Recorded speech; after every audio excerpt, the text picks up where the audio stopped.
दो प्रकार के लोगों को भगवत प्राप्ति नहीं होती, भगवत दर्शन नहीं होता।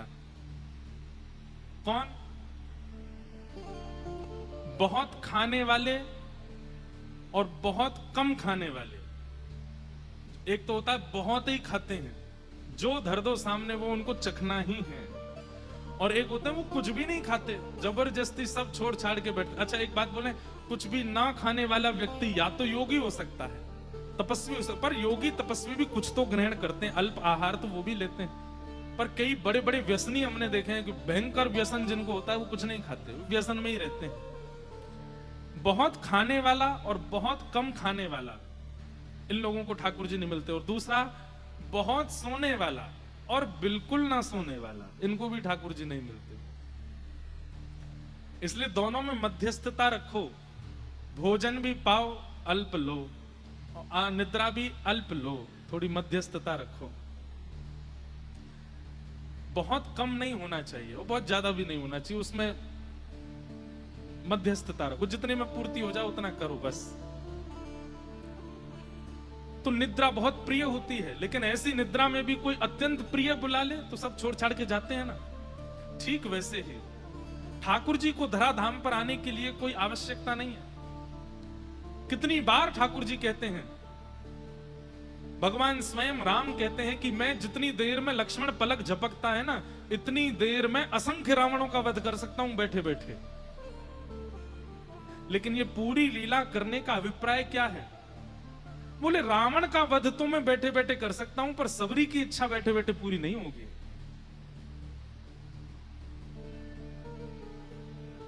रावण कुंभकर्ण का वध तो बैठे बैठे हो सकता है, पर विभीषण पर अनुग्रह बैठे बैठे नहीं होगा।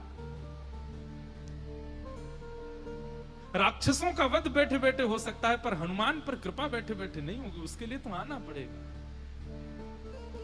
हिरण्यकश्यप को मैं बैठे बैठे मार सकता हूं, लेकिन प्रहलाद पर कृपा करने के लिए तो मुझे जाना पड़ेगा। ठाकुर जी परम सत्य हैं, लेकिन वो कभी कच्छप बन के आते हैं, कभी वराह बन के आते हैं, कभी नृसिंह बन के आते हैं, राम बन के आते हैं, परशुराम बन के आते हैं, कृष्ण बन करके आते हैं। जरूरत नहीं है ठाकुर जी को। उस काल में कोई हरिप्रिय हुआ है जिसके लिए ठाकुर जी आए हैं, और जिस दिन इस कलयुग में एक हरिप्रिय आएगा तो कल की भी आएंगे। बस ठाकुर जी प्रतीक्षा कर रहे हैं कोई हरिप्रिय आवे तो।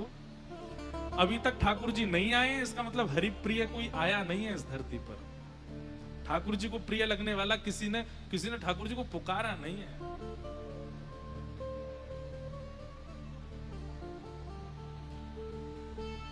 ऐसे परम सत्य परमात्मा जो पृथ्वी जल अग्नि वायु आकाश को भी अपने वश में रखते हैं, जिनको जन्म लेने की आवश्यकता नहीं है, जिनकी कभी मृत्यु नहीं होती है, वो परम सत्य हैं। लेकिन एक किसी परम वैष्णव की इच्छा की पूर्ति के लिए अवतार धारण करके आते हैं, अनुग्रह करते हैं, कृपा करते हैं। ऐसे परम सत्य परमात्मा को हम प्रणाम करते हैं। सत्यम परम धीमहि। सत्य ठाकुर जी को संबोधित किया जाता है, उस समय हमको ये बात मन से समझनी है कि इनको कोई आवश्यकता नहीं है, पर सारी आवश्यकताएं प्रकट करते हैं केवल हमारे सुख के लिए। आप लोग अपने घर की सेवा में ठाकुर जी का बिस्तर इसलिए मत बनवाया करो कि ठाकुर जी उस पर सोएंगे तो उनको आराम मिलेगा। हाँ, ये सूक्ष्म भावना तो होनी ही चाहिए, पर ठाकुर जी उस पर पौड़ते अपने सुख के लिए नहीं है। आपको ठाकुर जी को सुलाने में आपको सुख मिलेगा, इसलिए ठाकुर जी सोते हैं, उनको आवश्यकता नहीं।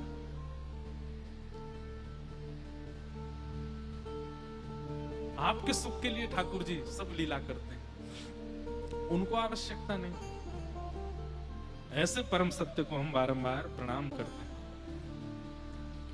भागवत जी के द्वितीय श्लोक में 4 बातें बताई गई हैं कि धर्म प्रोजित कैतमोत्र परमो निर्मत्सराणां सताम् वैद्यं वास्तवमत्र वस्तु शिवदं तापत्रयोन्मूलनम् श्रीमद्भागवते महामुनिकृते किं वा परीश्वर सत्यो हृद्यवरुध्यते त्रिकृतिभिः शुश्रूषुभिस्तत्क्षणात्। विषय, अधिकारी, संबंध और प्रयोजन। ये 4 बातें ध्यान से सुनिएगा। भागवत जी का विषय क्या है? तो कहते हैं धर्म प्रवुचित कई तवोत्र परमो। सुनने वाले श्रोताओं के चित्त में परम धर्म की इच्छा प्रकट होना। परम धर्म किसे कहते हैं? शरीर को खिलाना है, शरीर को सुलाना है, शरीर को तैयार करना है, शरीर को धन कमाना है, शरीर का नाम प्रतिष्ठा यश वैभव कीर्ति करानी है, ये धर्म है। पर शरीर के भीतर विराजमान उस आत्मा के कल्याण का चिंतन करना है, ये परम धर्म है। समझ में आई बात? आप सब और मैं, हम धर्म का पालन करते हैं, इसको भोजन कराते हैं, इसको सुलाते हैं, खिलाते हैं, निलाते हैं, धुलाते हैं, तैयार करते हैं, सब क्रिया करते हैं। पर जिस दिन हमारी सोच में इस शरीर के भीतर विराजमान उस आत्मा की चिंता प्रकट हो जाए कि उसका कल्याण मुझे करना है, उसका उद्धार मुझे करना है, ये शरीर तो मुझे साधन मिला है उसके उद्धार के लिए, ये भावना जिस दिन आपके चित्त में प्रकट हो गई, उसी दिन से आप धर्म नहीं करोगे, उस दिन से आप परम धर्म करोगे। बहुत ध्यान से सुनिएगा। अभी चिंता किसकी होती है? शरीर की। पर जिस दिन चिंता उस जीव की हो जाए जो भीतर है, उसी दिन से परम धर्म। मीराबाई को अपने शरीर की चिंता नहीं है। आप किसी भी वैष्णव भक्त का नाम बोलिए और उसके चरित्र में हम आपको स्पष्ट कर देंगे कि उनको शरीर की चिंता नहीं थी। सूरदास जी को शरीर की चिंता नहीं है, नरसिंह मेहता को शरीर की चिंता नहीं है, जनाबाई को शरीर की चिंता नहीं है, मुक्ताबाई को शरीर की चिंता नहीं है।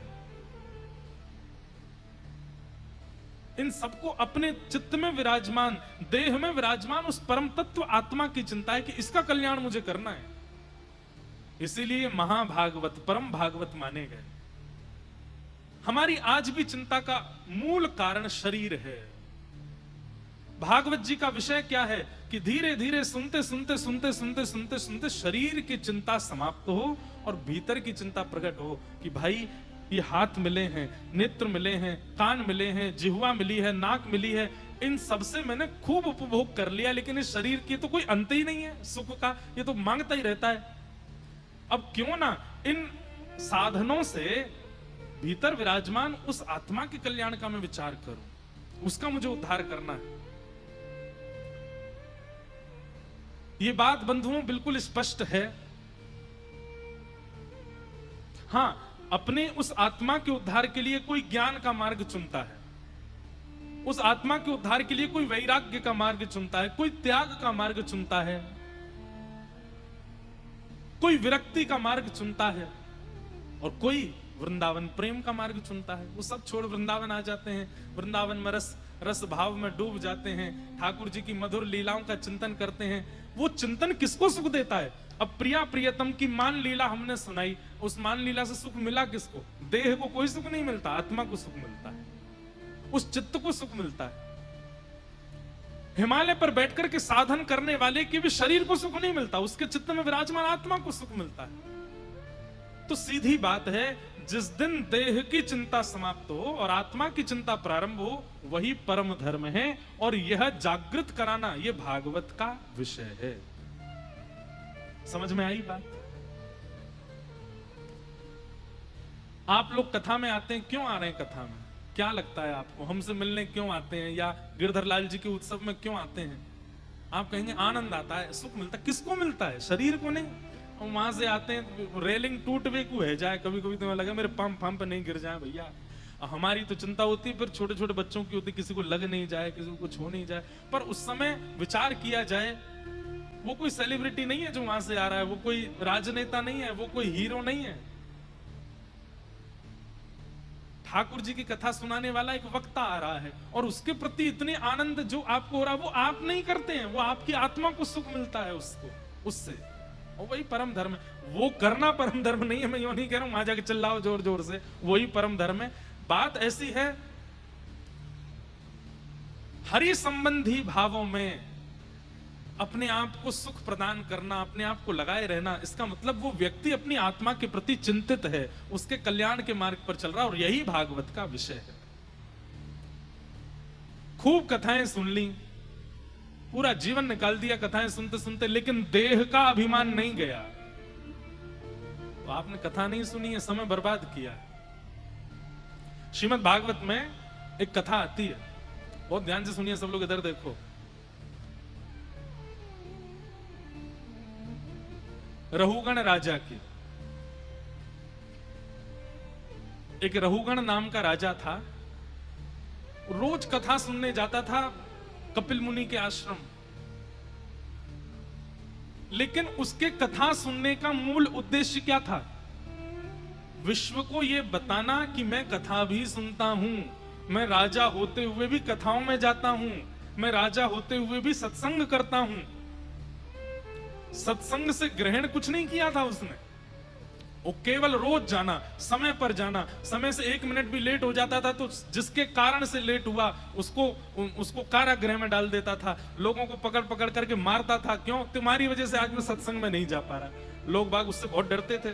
उसके जितने भी सैनिक और सिपाही थे वे सब कहते, भैया समय पे सब काम करना, कथा में समय से नहीं गए तो हमारे राजा बड़े नाराज होते हैं। सुनने वाले लोगों को लगता था भाई बहुत बड़ा भक्त है, बहुत बड़ा भगवत स्मरण करने वाला कोई राजा है। बताओ, कथा में विलंब हो जाए तो नाराज होता है। लेकिन इतनी कथाएं सुनने के बाद भी देह का अभिमान नहीं गया।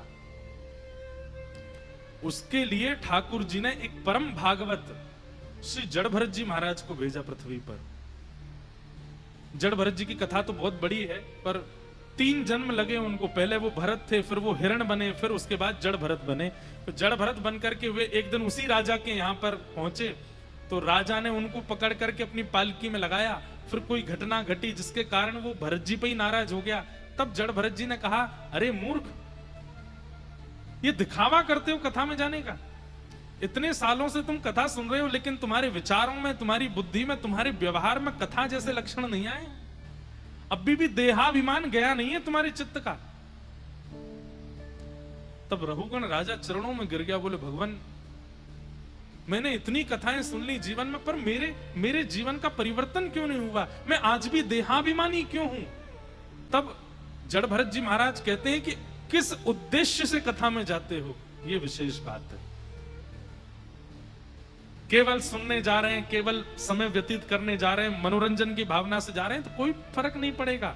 लेकिन चित्त में ये भावना धारण करके जाएंगे कि इस शरीर में विराजमान उस आत्मा का उद्धार होना चाहिए, इस भावना से कथा में जाओगे तो धीमे धीमे चिंता प्रकट होगी, धीमे धीमे चिंता ही चिंतन में लगाएगी और उस चिंता चिंतन दोनों से देह में विराजमान उस आत्मा का कल्याण करोगे।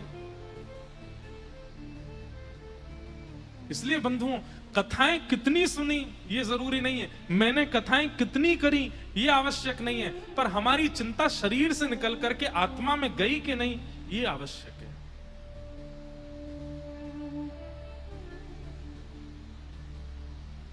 हमें तो पद याद आ जाते हैं बार बार। एक बहुत सुंदर पद है, ब्रज के हमारे एक बड़े अच्छे विद्वान हैं श्री वसंत शास्त्री जी, अभी विराजमान है, वल्लभ कुल के आचार्य हैं। उनका रचित पद है, कोई गोपी ठाकुर जी से प्रार्थना कर रही है।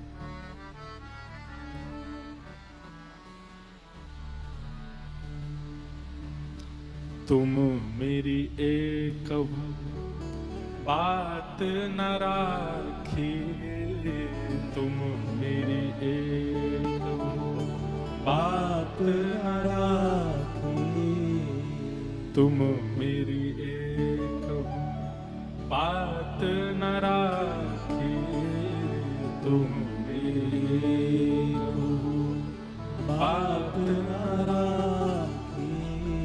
जब जब मैं तुम सो कछु मांगो, जब जब मैं तुम सो कछु मांगो, मौन गयो मुख ढाकी, मौन गयो मुख ढाकी, तुम मेरी एक बात न राखी, तुम मेरी एक ब्रज की गोपी कह रही है ठाकुर जी से।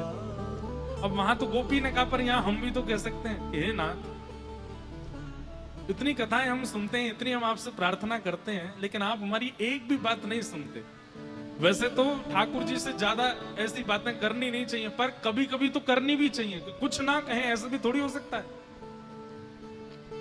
भाई ब्याह हो गया, पति पत्नी का प्रेम भी हो गया, लेकिन पत्नी कुछ कहे ही ना पति से, तो समझो कि कोई नटवट ढीला तो नहीं है उसका, दिमाग ठीक तो है ना। ऐसे ही हम कथा से जुड़ गए, वृंदावन से जुड़ गए, रसिकों से जुड़ गए, लेकिन कभी ठाकुर जी से कुछ कहा ही नहीं। हाँ, ज्यादा नहीं कहना चाहिए, पर कभी कभी तो कहो, कभी कभी तो नहीं गुस्सा करो उन पे। बोले एक भी बात नहीं मानते हो हमारी। और कितना अच्छा शब्द है, जब जब मैं तुम सो कछु मांग्यो, आप क्या करते हो? मौन गयो मुख ढाकी, मुख ढक करके मौन चले जाते, सुनते नहीं हो हमारी बात को। हम आपसे कोई संसार तो मांग नहीं रहे। ओ भैया, संसार मांगने वाले इस पद को याद मत कर लेना। ये उन लोगों के लिए है जिनके लिए संसार कुछ है ही नहीं, जिनको केवल प्रिया प्रियतम की याचना है, जिनकी आत्मा उनसे उनमें विलीन होना चाहती है, वो इस पद को सुनो। और मैं जो कहीं पिय तुम ही छोड़ के, मैं जो कहीं पिय तुम ही छोड़ के, मोह मन अनत न जावे, मोह मन अनत न, दम कपट दम छल कपट लोभ वासना, दम छल कपट लोभ वासना, मेरे ही यही न आवे,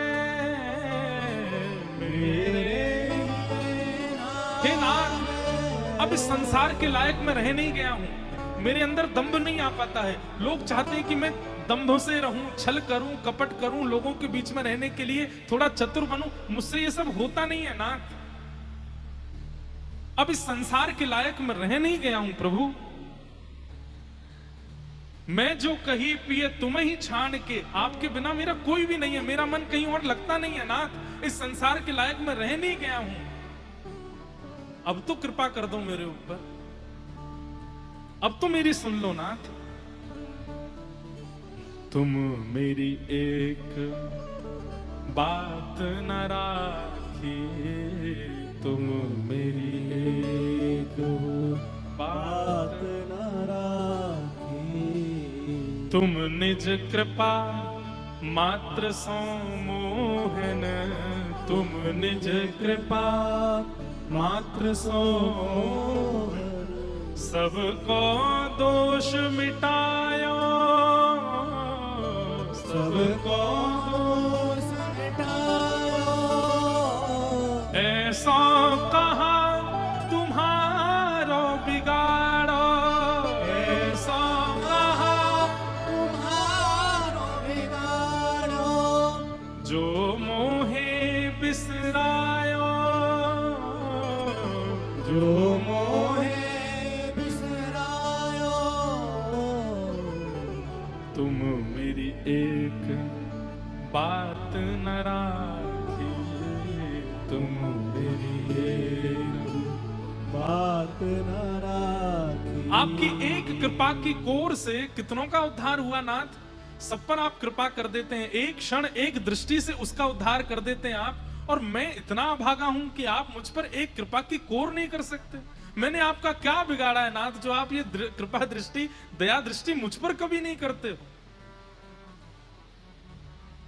कभी कभी ठाकुर जी से शिकायत होनी चाहिए।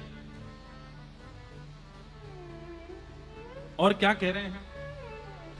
वेद पुराण संत यो भाकत, वेद पुराण संत यो भाकत, क्या दया सिंधु हरि राय, दया सिंधु हरि राय। वेद पुराण संत जन सब चिल्ला चिल्ला के बोलते हैं, क्या बोले? दया की सिंधु है। सिंधु मतलब समुद्र है ठाकुर जी, दया का समुद्र है, पर मुझे दिखाई नहीं देती आपकी दया। वेद पुराण संतियों भागत, वेद पुराण संतियों भागत, दया सिंधु हरि राय, दया सिंधु हरि राय। मेरे ही पैर परे क्यों लोगों, मेरे ही पैर परे क्यों लोगों। आप दया के सिंधु हो, लेकिन जब मैं सामने आ जाता हूं आपकी दया जाने कहां अंतर ध्यान हो जाती है। ये मुझ पर दया करने में आपको इतनी दिक्कत क्यों है नाथ? मुझे त्यागने में आपको लज्जा नहीं आती है? सब पर सबको स्वीकार करते हो, सबको ग्रहण कर लेते हो, सब पर कृपा करते हो, पर मुझे त्याग देते हो। आपको जरा भी मन में ये नहीं आता कि ये भी तो मेरा है, इसको मैं क्यों त्यागूं? त्यागत लाज न आवे, त्यागत लाज न आवे, तुम मेरी एक बात न राखी, बात न राखी। मेरे एक सहारे तुम ही, मेरे एक सहारे तुम ही, जो हूँ तुम्हें न पाऊं, जो हूँ तुम्हें न पाऊं। हे नाथ, मेरे केवल आप हो, और अगर मैं आपको भी प्राप्त नहीं कर पाया तो धिक्कार है मेरे जीवन को। मेरे जीवन का आसरा कोई और नहीं है, मैं किसी और के आश्रय में नहीं हूं। मेरे एक सहारे तुम हो, मेरे एक सहारे तुम हो, जो हूं तुम्हें न पाऊं, जो हूं हे नाथ, आप मेरे आश्रय हैं और मैं आपको भी प्राप्त नहीं कर पाया तो बसंत भव सिंध ही डूबत, तो बसंत भव सिंध डूबत। मैं भव सागर में डूब जाऊंगा यदि मैं आपको प्राप्त नहीं कर पाया तो। लेकिन फिर अंत में ठाकुर जी को थोड़ा डरा देना है क्या? मैं तो डूबूंगा ही, लेकिन साथ में तुम रोहु नाम डुबाऊं, तुम रोहु नाम डुबाऊं। अरे भैया, इस भवसागर में कौन डूब गया? ठाकुर जी की निरंतर कथा करवे वालों इंद्रेश डूब गए हैं। मैं डूबूंगा तो ठाकुर जी याद रखियो तुम्हारा नाम भी डूबेगा। प्रहलाद जी कह रहे हैं नाथ, अगर मैं डूबा तो आपकी भी लाज जाएगी। क्यों? बोले कौन डूबा? कोई ये नहीं कहेगा कि हिरण्यकश्यप का पुत्र प्रहलाद। अरे हरि का स्मरण करने वाला प्रहलाद डूब गया। हे नाथ, अगर मैं इस भवसागर में डूब गया, इसको क्या बोलते हैं? ठाकुर जी को हम क्या दे रहे हैं? धमकी दे रहे हैं कि हे नाथ, इतनी कथाएं सुनने के बाद, इतना जप करने के बाद, इतना आश्रय लेने के बाद, इतनी परिक्रमा करने के बाद, इतने रसिकों के चरण रज लेने के बाद भी अगर मैं डूब गया, अकेला नहीं डूबूंगा, हम तो डूबेंगे सनम, तुमको भी ले डूबेंगे। हम तो जाएंगे ही जाएंगे, तुम्हारा नाम और ले जाएंगे संग में। आपका नाम का आश्रय था तब भी डूब गए। तुम मेरी एक बात न माने, तुम मेरी एक बात न मानी। ऐसे भाव ठाकुर जी के सामने गाने का अधिकार आपको है केवल महीना में एक बार, रोज नहीं। ठाकुर जी से रोज नहीं कहना है कि नाथ अब मेरे पर कृपा करो, नहीं तो देख लेना मैं ऐसा कर दूं। नहीं नहीं नहीं, रोज मत करना। ठाकुर जी को सुदर्शन चक्र चल जाए, वो नहीं तो दारी के रोज आ जाए सामने, एक ही बार। बाकी तो केवल आप कर्म करते चलो, क्रिया करो। भाई जो नौकर होते हैं ना, वो पगार महीना में एक ही दिन मांगते हैं, बाकी दिन क्या करते हैं? साफ सफाई करना या जो भी काम उनका है वो करते रहेंगे। अपने स्वामी को दिखाएंगे, देखो हमने सब बढ़िया करके रखा है, जब हमारा दिन आवे बस उस दिन हमारी जो पगार है वो हमको दे देना, हमारी जो सैलरी है वो हमको दिलवा देना। ऐसे ही आप नाम का आश्रय लो, आप भजन करो, आप धाम में जाओ, ठाकुर जी की सेवा करो, सत्संग करो, करते रहो, चुपचाप कुछ नहीं बोलना। याद रखना कि महीना कौन से दिन पूरा हो रहा है, और जिस दिन महीना पूरा हो उस दिन ऐसी बात ठाकुर जी से कहनी, नाथ तुम मेरी एक बात न राखे, तुम मेरी एक बात न राखे। आप हमारी बात नहीं मानते हो ठाकुर जी, तभी तो अनुग्रह नहीं कर रहे हो। महीना में एक बार ठाकुर जी से कहेंगे तो ठाकुर जी को भी लगेगा कि देखो महीना भर तो कुछ बोलता नहीं बेचारा, एक ही बार तो बोलता है, चलो इस पर कृपा करो। रोज बोलने वाले से तो भागा जाता है दूर, रोज ही पीछे पड़ा रहता है, कुछ करता धरता है नहीं, पीछे और पड़ा रहता मेरे। और महीना में कोई एक बार कुछ मांगे तो देने में हमको बुरा नहीं लगता, चलो दे देते हैं। तो इसलिए एक ही बार कहो, बाकी तो केवल अपने नियमों का पालन करो। रोज रोज ठाकुर जी से नहीं कहना, केवल एक बार कहना। तो शरीर छोड़ अपनी आत्मा के कल्याण की इच्छा प्रकट होना, यही परम धर्म है। और ये भागवत जी कराती हैं, देहाभिमान शून्य करा देती हैं, आत्मानिवृत्ति युक्त कर देती हैं भागवत। आपको चिंता होने लग जाती, अब तो मेरे जीवन के बहुत कम समय रह गया, अब मैं कितनी जल्दी अपना कल्याण कर लूं, बस ये चिंता प्रकट हो जाती। ये भागवत का विषय। दूसरी बात, ऐसा विषय चित्त में किसके प्रकट होगा, वो अधिकारी कौन है? तो कहते हैं निर्मत सराणाम सताम, जिसके चित्त में मात्सर्य दोष नहीं है। मात्सर्य मतलब ईर्ष्या। मैं बंधुओं हर कथा में कहता हूं, आज भी कहूंगा, कामी व्यक्ति ठाकुर जी को एक दिन अपने भजन से प्राप्त कर लेगा। उसके अंदर अगर काम दोष था, ठाकुर जी नजरअंदाज कर देंगे। किसी के अंदर बहुत क्रोध दोष है, ठाकुर जी उसको भी नजरअंदाज कर सकते हैं। किसी के अंदर लोभ है, ईर्ष्या है, आदि आदि लोभ है, ममत्व है, आदि आदि दोष हैं, ठाकुर जी उनको एक बार को नजरअंदाज कर सकते हैं। लेकिन यदि कोई व्यक्ति ईर्ष्या वालू है, ईर्ष्यावान है, उसको ठाकुर जी प्राप्त नहीं। और सुनिए, ईर्ष्या भी किससे? वैसे तो ईर्ष्या किसी से भी अच्छी नहीं है, पर उस ईर्ष्या में कोई व्यक्ति अगर कहीं भक्त है, आपको किससे ईर्ष्या है? किसी वैष्णव से ईर्ष्या है, तो भूल ही जाओ कि स्वप्न में भी ठाकुर जी मिलेंगे। सामान्य ईर्ष्या वाले को तो कभी नहीं मिल सकते, पर भक्त से ईर्ष्या रखने वाले से तो स्वप्न में भी नहीं मिलेंगे ठाकुर जी। इसलिए कोई और दोष यदि आपके चित्त में है तो चिंता मत कीजिएगा, लेकिन यदि ईर्ष्या का दोष चित्त में है तो फिर ठाकुर जी की लिस्ट में आपका नाम नहीं है, आप मिल नहीं पाओगे। ठाकुर जी का कभी दर्शन, भगवत साक्षात्कार नहीं हो पाएगा आपको। क्यों? क्योंकि चित्त में ईर्ष्या है, ईर्ष्या भाव प्रिय नहीं ठाकुर जी को। तो अधिकारी कौन है? सारे दोष चित्त में हैं, उसको भी भगवत दर्शन का अधिकार है, लेकिन ईर्ष्यालु को अधिकार नहीं है। इसलिए ईर्ष्या का दोष मत लाइएगा चित्त में। और अगर किसी के चित्त में ईर्ष्या का दोष है, आप सब जान गए होंगे कि मेरे चित्त में मीठी ईर्ष्या है किसी के प्रति, तो आज से नाम जप, आज से भगवत कथा, आज से सेवा, सब उसी के प्रति करो कि ये ईर्ष्या चित्त से जाए। ईर्ष्या प्रिय नहीं ठाकुर जी को। कहते हैं कि जब जयदेव महाप्रभु ने गीत गोविंद की रचना की थी, तो एक और बड़े कवि थे, उनको जयदेव महाप्रभु की रचना से ईर्ष्या हो गई,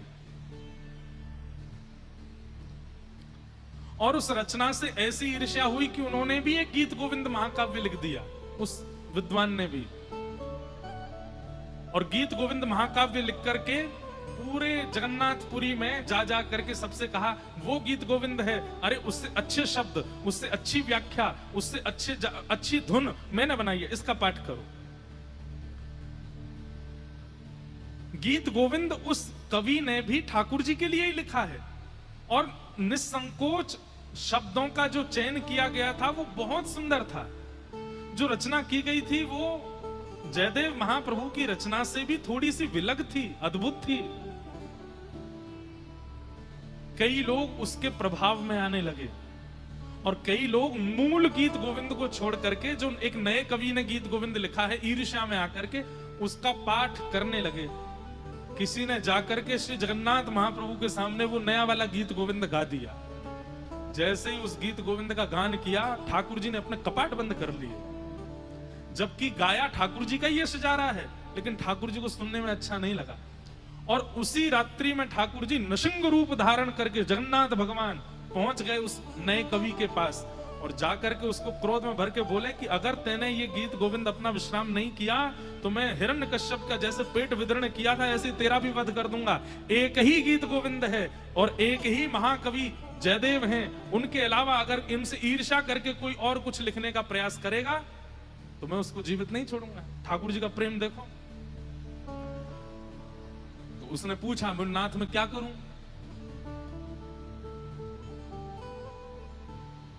आपका ही तो यश गाया। बोले लेकिन तुमने ईर्ष्या युक्त होकर के गाया है, तुम जयदेव महाप्रभु से ईर्ष्या करते हो।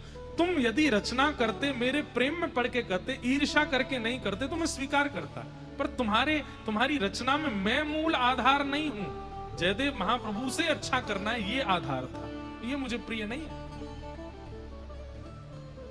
तो बोले क्या करूं? तो बोले एक काम को, अपना गीत गोविंद समुद्र में बहा दो, और तुम्हें बहुत इच्छा है ना हमारे कुछ प्रस्तुत करने की, तो एक सर्ग गीत गोविंद में जयदेव महाप्रभु के में तुम्हारा भी हम लगवा देंगे, लेकिन ईर्ष्या मत करो।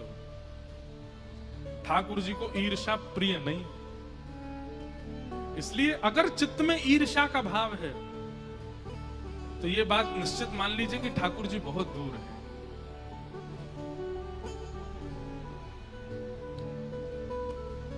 ईर्ष्या नहीं।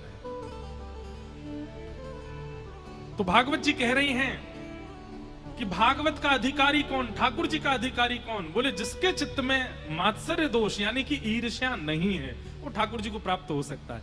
अब यहां ये नहीं कहा गया कि उसमें काम हो तो भी मिलेगा, उसमें क्रोध हो तो भी मिल जाएगा, उसमें और भी दोष हैं तो भी ठाकुर जी से मिल लेगा, लेकिन अगर कहीं ईर्ष्या है तो ठाकुर जी से मिल नहीं सकता।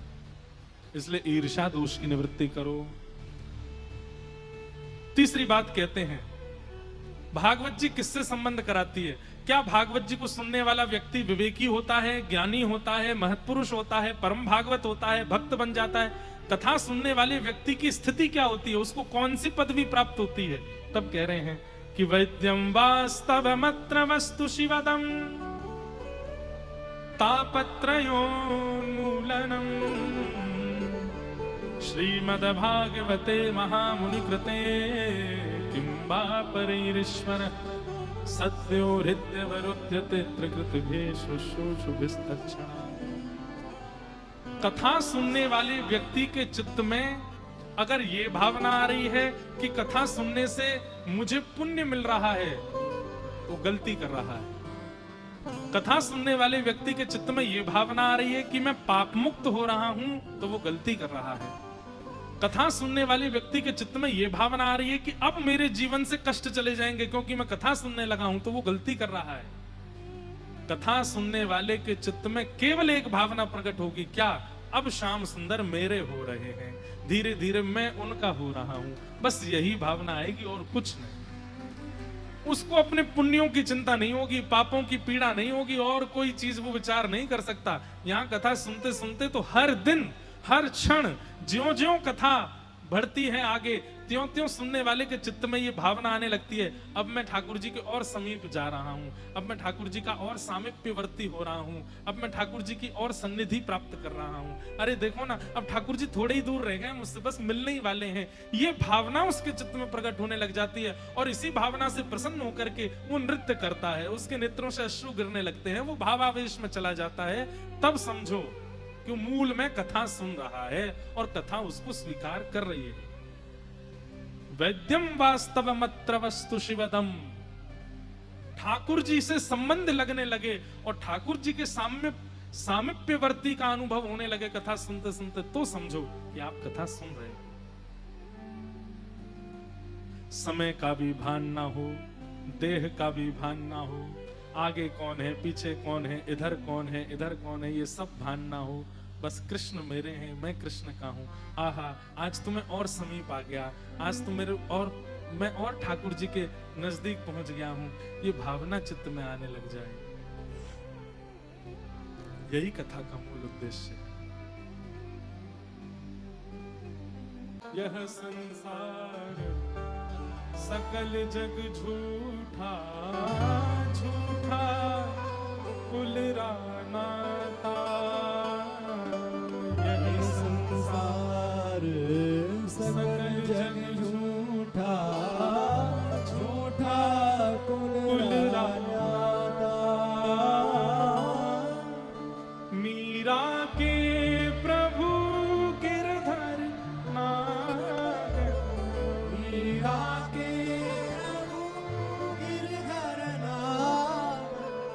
मीरा के प्रभु नटवर नाग,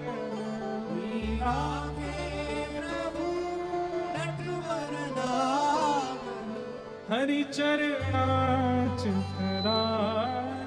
गिरधर जन्म मरण रासा गिरधर जन्म मरण रासा गिरधर जन्म मरण रासा गिरधर जन्म मरण रासा। यही विचार श्रोता के चित्त में आता रहे कि गिरधर केवल हमारे हैं, बाकी संसार के प्रति ये निष्वरता। वैद्यम वास्तवमत्र वस्तु शिवदम तापत्रयोन्मूलनम। ठाकुर जी ही केवल हमारे संबंधी हैं, बस ये भावना चित्त में प्रकट होने लग जाए, यही भागवत का मूल रूप है। अंत में प्रयोजन बताया, तापत्रयोन्मूलनम। 3 प्रकार के ताप हैं, आदि दैविक, आध्यात्मिक, आदि भौतिक। इन समस्त तापों का विनाश करते हैं भक्ति पथ। जब आप भक्ति के मार्ग में चलते हैं तो संकट तो जीवन में आते हैं, लेकिन उन संकटों से होने वाली पीड़ा आपको पीड़ित नहीं करती। पीड़ा तो आती है, जैसे अब हम लोग अगर धूप में रहने लग जाएं तो हम बीमार पड़ जाएंगे, पर कई किसान ऐसे होते हैं, कई ऐसे मजबूत लोग हैं, वो धूप में जाते हैं, उनको कुछ हाँ लिया लाली ऊपर लिया बैठा लो, इनको ऊपर बैठा, वहां से यहीं आगे लो, चित्र लो, हाँ ले लेंगे, ये भी ले लेंगे, बैठ जाओ, ले लेंगे, बैठ जा लाली, यहीं बैठ जा, रोइयो मत हैं। तो हमें अभ्यास नहीं है इसलिए हम धूप में नहीं रह सकते, हमें अभ्यास नहीं है इसलिए हम बिना गद्दे के नहीं सो सकते, हमें अभ्यास नहीं है इसलिए बिना एसी के नहीं रह सकते। लेकिन अभ्यास कर लिया जाए तो हर परिस्थिति में रहा जा सकता है। ऐसे ही नाम क्या करता है? अभ्यास कराता है। कथा क्या करती है? अभ्यास कराती है। सत्संग क्या करता है? अभ्यास कराता है। और इस अभ्यास का मतलब क्या है कि फिर जीवन में आने वाली आपत्ति, विपत्ति, संकट, पीड़ा, ये सब आती तो हैं, पर आप इतने अभ्यासित तो हो जाते हो कि आपको उससे पीड़ा नहीं होती। फिर 8 साल की उम्र में जिस चीज से दर्द होता था, 28 साल की उम्र में उस चीज से फिर पीड़ा नहीं होती। अब 8 साल का बालक वो मिर्च की सब्जी नहीं खा सकता, 28 साल में बिना मिर्च की नहीं खा सकता, उसको मिर्च की आदत लग जाती है। तो जैसे जैसे आप नाम में भी आगे बढ़ते हैं, समय प्रदान करते हैं, थोड़ी उसमें बढ़ोतरी होती है, अभ्यासित तो हो जाते हो आप, और फिर पीड़ाएं धीरे धीरे कम हो जाती हैं। मीराबाई के जीवन में कितनी पीड़ा थी, शारीरिक पीड़ा, मानसिक पीड़ा, कितना टॉर्चर किया, लेकिन मीराबाई दुखी नहीं हुई। पल पल पिय को रूप निहारूं, निरख निरख सुख पाती, ऊंचे चढ़ चढ़ पंथ निहारूं। क्या दिखती है? वृंदावन की ओर दिखती है। मीराबाई जहां भी रही उस दिशा को कभी नहीं भूलती हैं जिस दिशा में वृंदावन है, और उस दिशा की ओर देखती हैं कि श्याम सुंदर आ रहे होंगे या श्याम सुंदर मेरे समीप आ रहे होंगे। हरि चरणाचितराचि गिरधर जन्म मरण आसा। बंधुओं, ये विश्वास हमारे चित्त में दृढ़ हो जाना, केवल हम ठाकुर जी के हैं और ठाकुर जी केवल हमारे, ये केवल शब्द, हम ठाकुर जी के हैं, ठाकुर जी हमारे, इस बात में वजन नहीं है बिल्कुल भी। अभी आप क्या बोलते हैं, लुढ़कने खड़ा हो, कहीं भी लुढ़क सकते हो, लेकिन ये केवल शब्द यदि आ गया ना, केवल मैं ठाकुर जी का हूं और केवल ठाकुर जी मेरे हैं, तब आपके कल्याण में कोई संशय नहीं। और ये केवल शब्द बिना विश्वास के प्रकट नहीं होगा, और ये विश्वास बिना हरि कृपा, बिना हरिजनों की कृपा और बिना कथा के नहीं होगा। केवल हरि केवल मेरे हैं और मैं केवल ठाकुर जी का हूं। कुंती स्तुति आती है भागवत में, वहां कुंती जी भगवान से यही बात कहती हैं, त्वयैव नाथेन मुहुर विपत गणात्। वो त्वयैव शब्द का अर्थ क्या है? त्वयैव मतलब केवल आप मेरे हो और मेरा संसार में कोई नहीं है। ठाकुर जी लुट गए, बिक गए कुंती के ऊपर, अपने बेटों के सामने, अपने परिवार के सामने कहती है कि केवल आप मेरे हो और इस संसार में किसी और को मैं अपना कह नहीं सकती। इसलिए भैया ये भावना चित्त में प्रकट होना, ये भागवत का उद्देश्य है। ये केवलत्व, ये समर्पितत्व ठाकुर जी के प्रति हो जाए आपका। श्रीमद् भागवते महामुनि कृते किंबा परैरीश्वर सद्यो हृद्यवरुद्धते त्रिकृतिभिः शुश्रूषुभिस्तच्छणा। बोले भागवत जी में इतनी सामर्थ्य है कि श्रीमद् भागवत सुनने की इच्छा मात्र अगर प्रकट हो जाए, घर में बैठे बैठे मन में आ जाए कथा सुनने जाएंगे, उसी समय हरि प्रकट होने लग जाते हैं चित्त में। इसको कथा में जाने की इच्छा हो रही है, ठाकुर जी उसी समय आपके चित्त को स्वीकार कर लेते हैं। कहते हैं कि भैया आके कथा सुनने लगे, बैठ गए और सुनने लग गए, तब क्या होगा ये बात की बात है। आपने घर बैठे बैठे सोच लिया कि मुझे कथा सुनने जाना है, उसी समय ठाकुर जी को अच्छा लगने लगता है आपका चित्त। ठाकुर जी अरे भैया कितनो प्यारो है, या को हृदय कितनो बढ़िया है, मैं तो या में जाके बैठ जाऊं या मैं अपना सिंहासन धर लाऊं, क्यों मेरी कथा सुनने की इच्छा प्रकट हो रही है इसके चित्त में। ये बात मैं नहीं कह रहा हूं, वेद व्यास जी महाराज कह रहे हैं। श्रीमद् भागवते महामुनि कृते किंबा परैरीश्वरः सद्यो हृद्यवरुध्यते त्रिकृतिभिः शुश्रूषुभिस्तच्छणात्। किसी के चित्त में यदि गलती से भी आ जाता है ना कि चलो मैं कथा सुनने जाऊंगा, चाहे उसके कितने भी विकार हो, कितना भी दूषित हो, कितना भी पापी हो, ठाकुर जी को उसका चित्त भा जाता है। अरे वाह कितना अच्छा है, मैं यहाँ के चित्त में जाके बैठ जाऊंगा। आचार्य चरण कहते हैं कि जब आपका चित्त ठाकुर जी को इतना प्रिय लग सकता है, केवल कथा सुनने की इच्छा मात्र से कथा सुनने लगे और पालन करने लगे, तो ठाकुर जी को कितना प्रिय लगेगा आपका भाव। आप कितने प्रिय लगोगे ठाकुर जी को। एक बात तो सिद्ध हो गई, कल हम पिक्चर में यही सोचते रहे पूरी में कि ठाकुर जी कितना प्रेम करते हैं अपने भक्त से। वहां पे एक पिक्चर, जब आप अभी हम 6 तारीख को फिर से जाएंगे, फिर से चलना हमारे साथ है। हमने सबसे कह दी थी एक बार और जाएंगे, मेरा तो मन नहीं भरा, इतना अच्छा लग रहा था कि ऐसा लगा ठाकुर जी प्रकट ही हो रहे हैं सामने।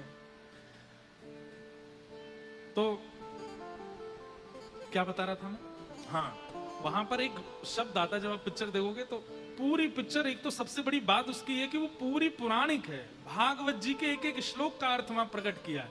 ये बात निश्चित वहां आती है कि ठाकुर जी प्रहलाद जी से एक शब्द कहते हैं, आपको भी सुनने में अटपटा लगेगा क्या, कि मैंने एक शब्द कहते हैं ठाकुर जी कि मैंने आने में अगर विलंब किया हो तो प्रहलाद मुझे क्षमा कर देना। तो प्रहलाद जी ये सुनकर के विचलित हो जाते हैं। ये वाला दृश्य उसमें नहीं है। ये सुनकर के प्रहलाद जी इतने विचलित होते हैं कि रो रो करके ठाकुर जी के चरण गीले कर देते हैं अपने अश्रुओं से, कि नाथ आपने ये कैसे कह दिया कि मुझे क्षमा कर दो। ये जरूर मैंने कोई पाप किया होगा, मेरा कोई दुष्कर्म होगा, मेरा कोई जघन्य अपराध होगा, कुछ मेरे स्वामी को ये कहना पड़ रहा है कि मुझे क्षमा कर दो।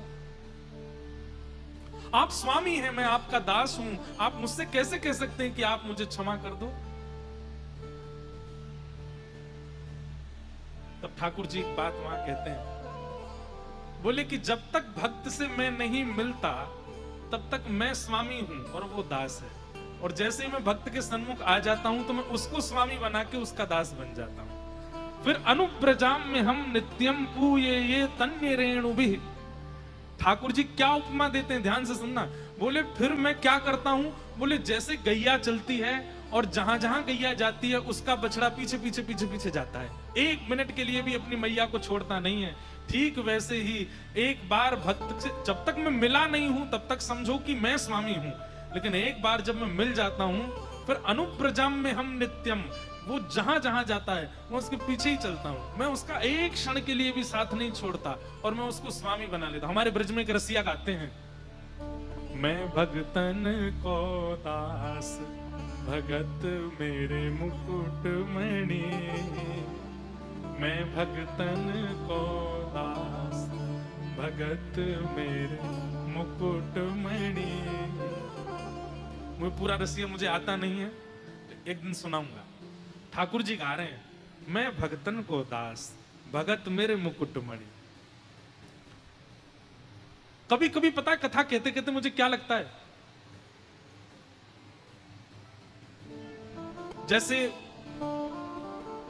मां ने लड्डू बनाया, किसके लिए बनाया? बेटे के लिए बनाया। बेटे को लड्डू बहुत पसंद है, लेकिन मां उसको दे नहीं रही है। क्यों? मां कहती है कि ये लड्डू के लोभ में इससे कुछ काम करवा लूं पहले। अच्छा सुन, तू बहुत बहुत ऊधम मचाता, पहले अपना ऊधम कम कर तब लड्डू खिलाऊंगी। तो बालक बेचारा सीधा हो जाता है, एक जगह बैठ जाता, अब नहीं करूंगा, अब आप दे दो। अच्छा तू इतने अच्छा याद करके दिखा दे तो मैं तुझे लड्डू दूंगी, तू ये करके दिखा दे तो मैं तुझे ये दूंगी। अब लड्डू तो मैं बोल रहा हूँ आजकल के बच्चों को लड्डू पसंद है नहीं, उनको तो चॉकलेट चाहिए और किंडर जॉय चाहिए, फ्रूटी चाहिए। ये वाला टाइम भी हमारा था, आज के बच्चों को तो फोन चाहिए। मम्मी वो खोल के दे दो, मैं तोता हरे रंग का मैं तोता।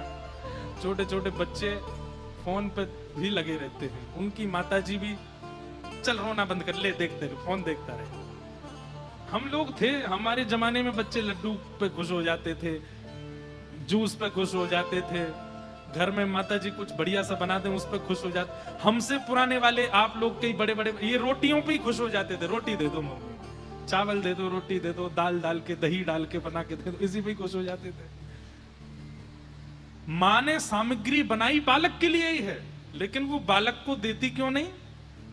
ताकि उसमें जो विकार हैं वो नष्ट हो जाएं, इसके लोभ से तो मैं इसको दे दूं। मां ने अपने लिए नहीं बनाया है या किसी और के लिए बचा करके नहीं रखा, आपके लिए ही है, बस प्रतीक्षा करती है अधिकारी हो जाओ तो दे दूं। ठीक वैसे ही ठाकुर जी श्रृंगार करते हैं, ठाकुर जी सुंदर बनते हैं, ठाकुर जी पीतांबरी पहनते, किसके लिए? हमारे लिए। ठाकुर जी गोद तैयार रखते हैं, रोज यहाँ पे इत्र लगाते हैं कि यहाँ पे कोई बैठाऊंगो, वहां को आलिंगन करूंगो, वहां को हृदय से लगाऊंगो, वाके सिर की सुगंधी को मैं सूंघूंगो, वहां को अपनी जीभ से चाट लूंगो, वहां को बहुत स्नेह करूंगा, दुलार करूंगा। ठाकुर जी रोज तैयारी करते हैं, जैसे सबरी रोज तैयारी करती है कि राम जी आएंगे, ऐसे राम जी भी रोज तैयारी करते हैं कि आज मेरा कोई परम भागवत इतनी भक्ति करके शुद्ध पवित्र भाव से एक बार मेरे सन्मुख आ जाए, मैं उसको उठा के गोद में बैठा हूं। वो तो तैयार बैठे रहते हैं, हम ही प्रस्तुत नहीं हो पाते, हम ही प्रस्तुत नहीं कर पाते, हम ही कमी छोड़ रहे हैं। ठाकुर जी तो तैयार बैठे हैं, बिल्कुल जैसे बोलते हैं ना अधर, हमारे ब्रज में कहें अधर धरोए, अधर धरो मतलब बिल्कुल तैयार बैठे हैं ठाकुर जी आने के लिए। अब भी कहीं छुप छुपा के देख ही रहे होंगे, टुकुर टुकुर दूरबीन लगा के सबको देख रहे होंगे, कौन कौन शुद्ध हो जाए, कौन पवित्र हो जाए, कौन मेरे लायक हो जाए, मैं तुरंत वहां को उठा के पकड़ लूं बस। और हर दिन ठाकुर जी निराश होते हैं, नहीं बन पाते हम उनके योग्य। बहुत प्रेम करते हैं ठाकुर जी, उस प्रेम का रिवर्ट नहीं कर पाते हम ठाकुर जी को, इसीलिए भगवत मिलन में समय लग रहा है, विलंब हो रहा है। मीराबाई गाती,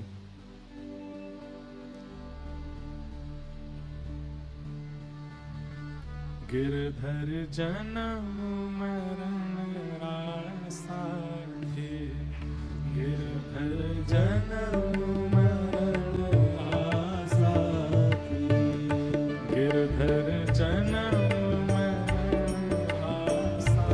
थे, गिरधर जन्म करताल बजा के गाओ और ऊंचे स्वर में गाओ, गिरधर जन्म मरण रासा थे, गिरधर जन्म मरण रासा थे। ओ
जग झूठा झूठा कुलरा नाता,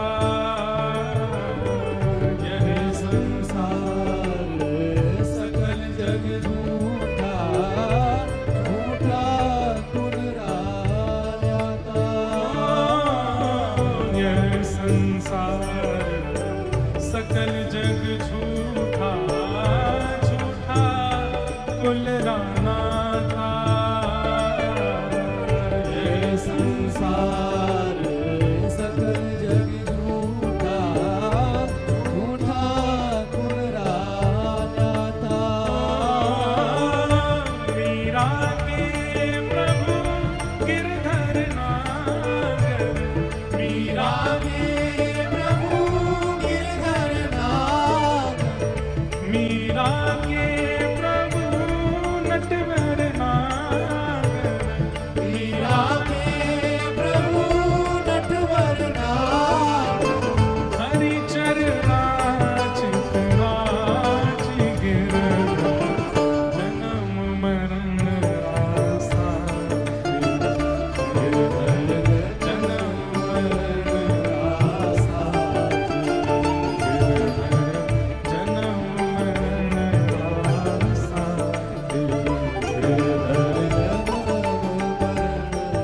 रासा, ओयाए नाई बिसरू मैं दिन राती, ओयाए नाई बिसरू मैं दिन राती, ओयाए नाई बिसरू मैं दिन राती, ओयाए नाई बिसरू मैं दिन राती, जन्म मरण रासा,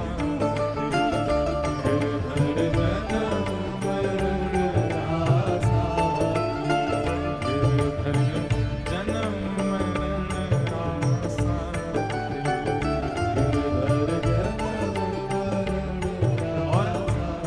मीराबाई कहती है, ये मीराबाई नहीं कह रही है, ये भागवत सुनने वाले श्रोताओं की भावना ऐसी होने लग जाती है, उनको संसार मिथ्या लगता है, ठाकुर जी ही सब अपने लगते हैं।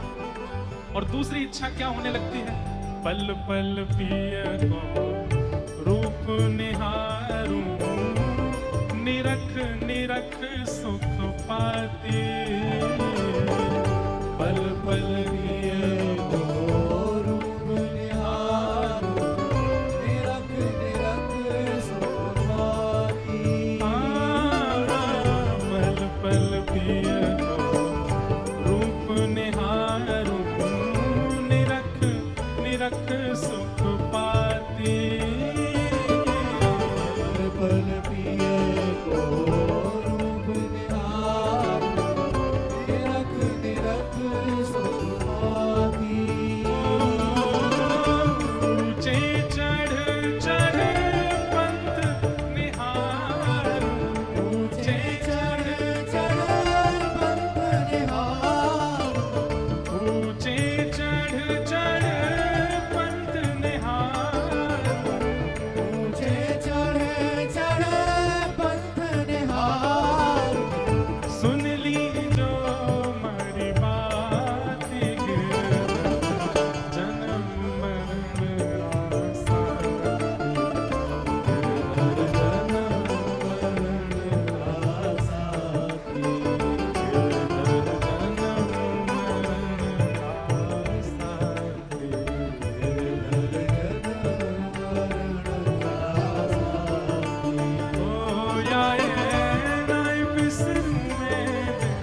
ओ